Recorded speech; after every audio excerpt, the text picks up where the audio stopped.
Բարի օր բոլորին եւ բարի գալուստ Mountain High Farms, Ջրաղացի ձոր, Դիլիջան ազգային պարկ, Տավուշ։ Եվ այսօր ես կպատմեմ ինչ է եղանակային կայանը, ինչի համար է նա եւ ինչպես է նա փոխում ֆերմերի կյանքը։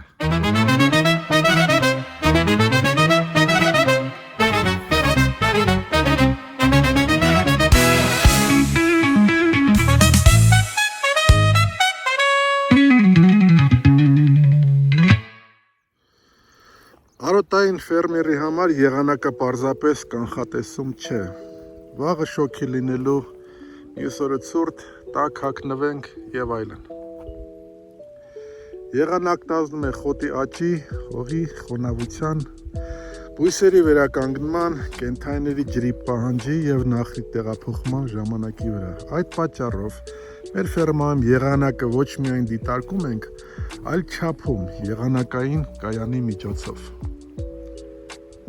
Սա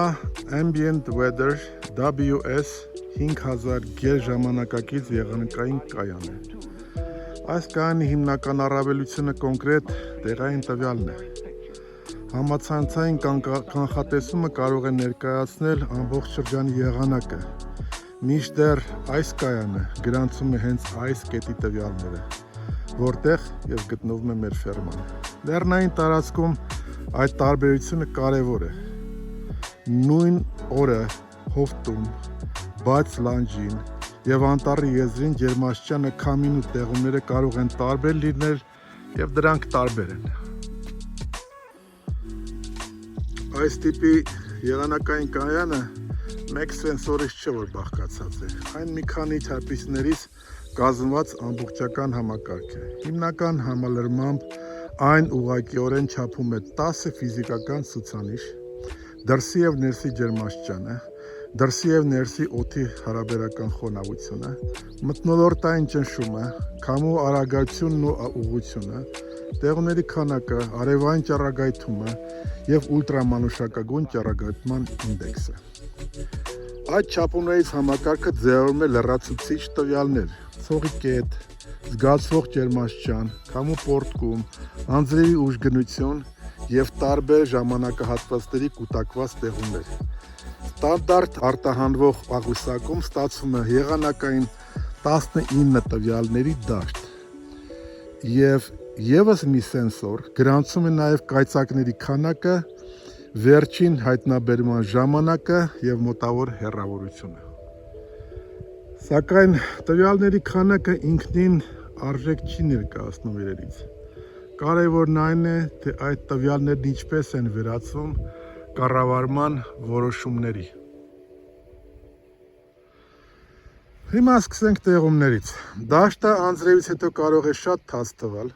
բայց արտաքին տեսքը չի ասում իրականում որքան ջուր է թափվել։ Կայանը գրանցում է տեղումների ընդհանուր քանակն ու ուժգնությունը, 10 մմ երկարատև, մեղմ անձրևը եւ նույն 10 մմ կարճ տեղատարապ անձրևը հողի վրա նույն ազդեցությունը չունեն։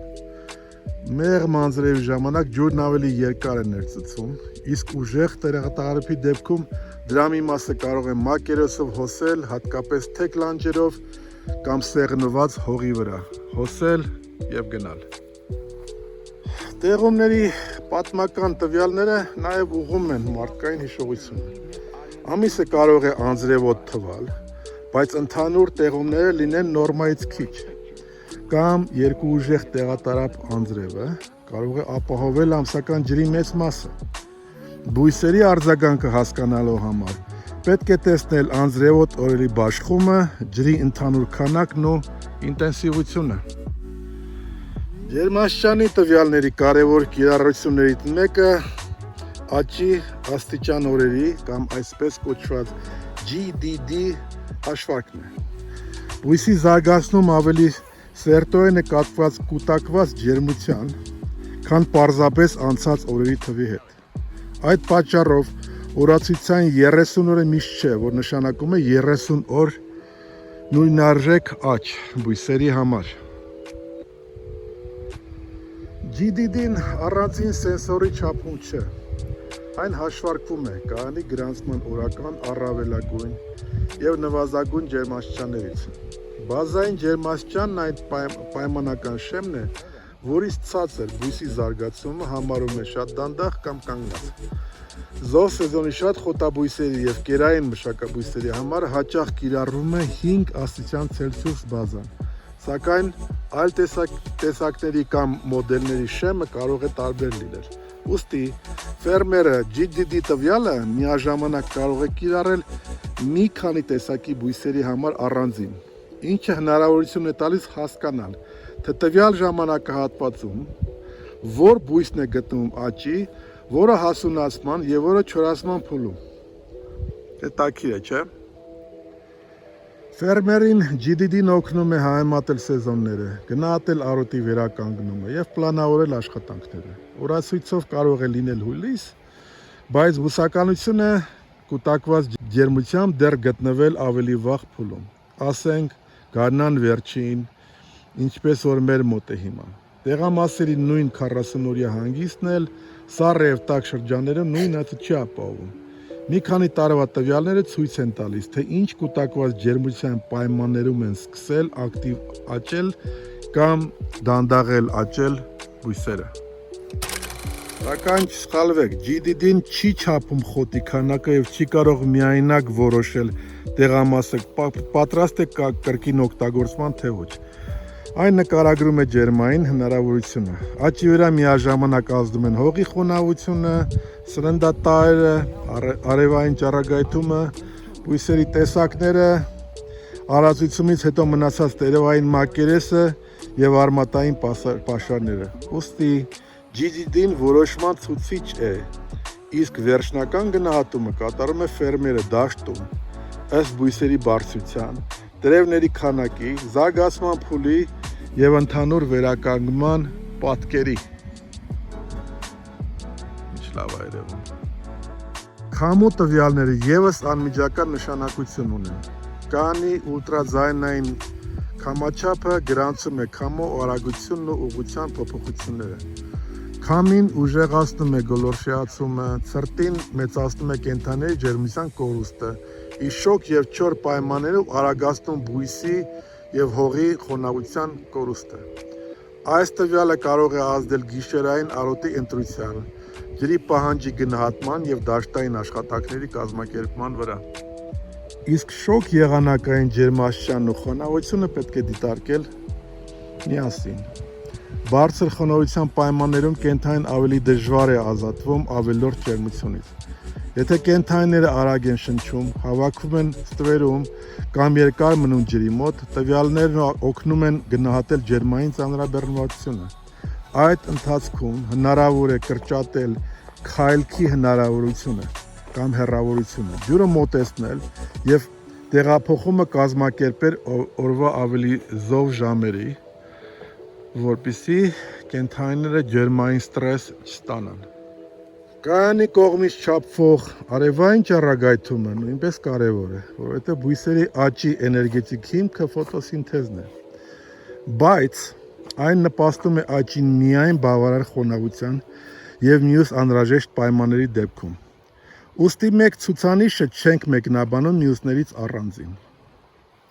Մթնոլորտային ճնշման փոփոխությունն օգնում է տեսնել եղանակային համակարգի ընդհանուր միտումը։ Ճնշման կայուն բարձրացումը կապված է համակարգի ընդհանուր եղանակի կայունացման հետ։ Իսկ շարունակական կամ արագ անկումը ցույց է տալիս անբավարարության, տեղումների կամ փոթորկային եղանակի հավանականության աճ։ Եղանակային կայան ունի ևս մեկ սենսոր։ Դա WH31L կայծակի սենսորն է, որը կայծակի էլեկտրամագնիսական ազդանշանից գրանցում է մոտակա կայծակը և նրա մոտավոր հեռավորությունը։ Երբեմն այն գրանցում է մինչև 30 կմ հեռավորության վրա գտնվող կայծակը և մեզ լրացուցիչ ժամանակ է տալիս բաց լանջում աշխատանքը վերակազմակերպելու համար։ Գրանցված կայծակը համադրված նախնական կանխատեսման և տեսանելի պայմանների հետ նշանակում է ամպրոպի մոտեցում։ Սակայն կայանի հիմնական արժեքը մեկ օրվա տվյալները չեն, այլ ժամանակի ընթացքում կուտակված պատմությունը։ Դրանք պահպանվում են Ambient Weather Network-ում կամ ուղղակի չիպի վրա եւ արտանվում CSV ձևաչափով։ Տեղումները, ջերմաստիճանը, GDD-ին, քամին եւ սեզոնային շեղումները վերլուծելու համար։ Ժամանակի ընթացքում զարգանում է հենց մեր ֆերմայի եւ մեր բարձրության եղանակային պատմությունը։ Մեր եղանակային կայանին ավելացրել ենք եւս